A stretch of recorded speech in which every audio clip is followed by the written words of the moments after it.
ಪಶ್ಚಿಮ ಘಟ್ಟದಲ್ಲಿ ಭಾರೀ ಪ್ರಮಾಣದ ಮಳೆಯಾಗ್ತಾ ಇದ್ದು ಆಲಮಟ್ಟಿ ಜಲಾಶಯಕ್ಕೆ ಒಳ ನೀರು ಹರಿವು ಬಂದಿದೆ. 123.08 ಒಂದು ಟಿಎಂಸಿ ನೀರಿನ ಸಾಮರ್ಥ್ಯ ಜಲಾಶಯಕ್ಕೆ 106.323 ಟಿಎಂಸಿ ನೀರು ಸಂಗ್ರಹವಾಗಿದೆ.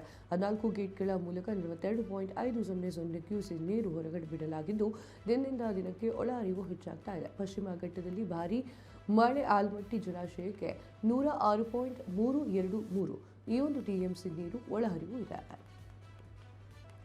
ಪಶ್ಚಿಮ ಘಟ್ಟದಲ್ಲಿ ಭಾರೀ ಪ್ರಮಾಣದ ಮಳೆಯಾಗ್ತಾ ಇದೆ. ಆಲಮಟ್ಟಿಯ ಜಲಾಶಯಕ್ಕೆ ಒಳಹರಿವು ಏನಿದೆ ಅದು ಬಂದಿದೆ.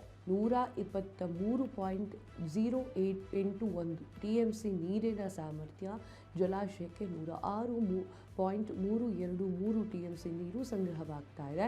14 ಗೇಟ್ಗಳ ಮೂಲಕ 42.500 ಕ್ಯೂಸೆಕ್ ನೀರು ಹೊರಬಿಡಲಾಗಿದೆ.